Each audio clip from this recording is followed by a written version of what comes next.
Tamil junior November 1979. Get ready. 10 seconds. 5 seconds. Start. நிதிநிலை அறிக்கையில் நடந்த விவாதத்திற்கு பதிலளித்து மாண்புமிகு நிதியமைச்சர் அவர்கள் பேசியதாவது: சட்டமன்ற தலைவர் அவர்களே, கடந்த 4 நாட்களாக நடைபெற்ற விவாதத்தில் மாண்புமிகு உறுப்பினர்களில் பெரும்பாலானவர்கள் தங்கள் தொகுதிகளின் குறைகளை பற்றியும் தேவைகளை பற்றியும் விரிவாக பேசினார்கள். அவற்றையெல்லாம் பரிசீலித்து அரசு ஆவண செய்யும் என்று முதலாக தெரிவித்துக் கொள்கிறேன்.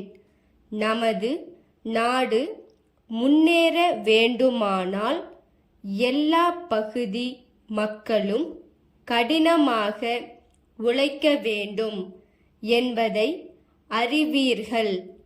அப்படி உழைப்பவர்களுக்கு தகுந்த ஊதியம் கிடைக்கிறதா என்பதை நாம் கவனிக்க வேண்டும்.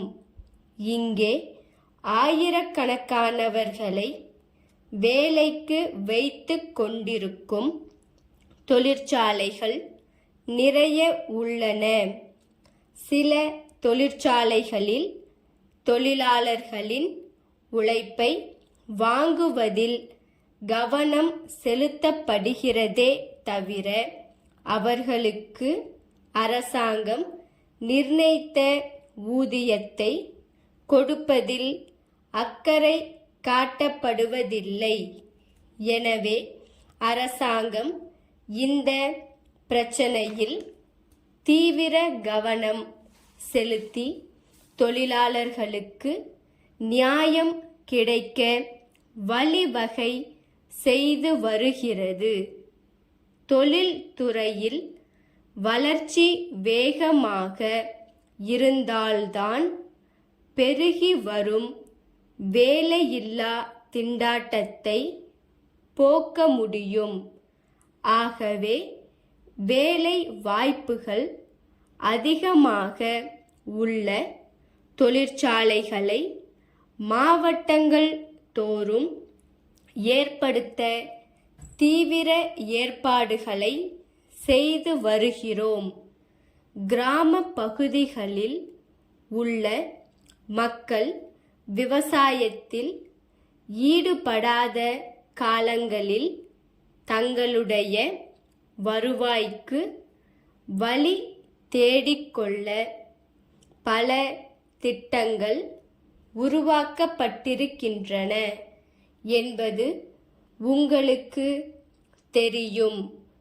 அந்த திட்டங்களுக்கு கிராம மக்களின் ஆதரவை திரட்ட வேண்டும் என்று உங்களை பணிவன்போடு கேட்டுக்கொள்கிறேன். நோயற்ற வாழ்வே குறைவற்ற செல்வம் என்பதால் எல்லா பகுதி மக்களுக்கும், குறிப்பாக நாட்டுப்புற ஏழை எளிய மக்களுக்கும் விரைவாக இலவச மருத்துவ உதவி கிடைக்க திட்டங்கள் தீட்டப்பட்டுள்ளன. திட்டமிட்ட குடும்பம் தெவிட்டாத இன்பம் என்பதை ஏழை மக்களுக்கு உணர்த்த குடும்ப நலத்துறை விரிவாக்கப்பட்டிருக்கிறது. கிராமத்து மக்களின் வளர்ச்சியில்தான் நாட்டின் வளர்ச்சி இருக்கிறது.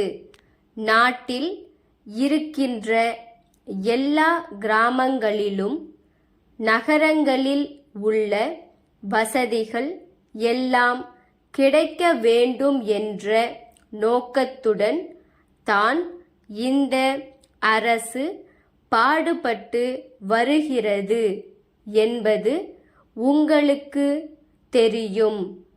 அப்படிப்பட்ட வசதிகளை கிராமங்களுக்கு தருவதற்கு நிதி பற்றாக்குறை குறுக்கே நிற்காது.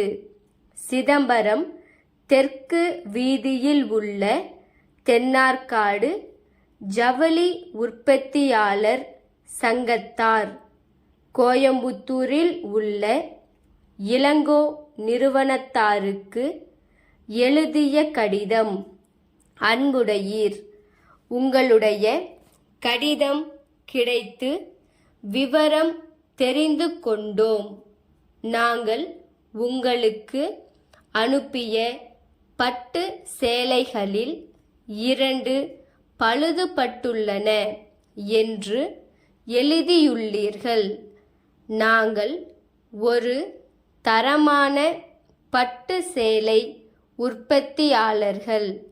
இந்த தொழிலில் 50 ஆண்டுகளாக இருந்து வருகிறோம். எங்களிடம் சேலைகள் வேண்டும் என்று கேட்பவர்களுக்கு தரமான சேலைகளை மிகவும் கவனமாக பெட்டிகளில் வைத்து அனுப்பி வருகிறோம்.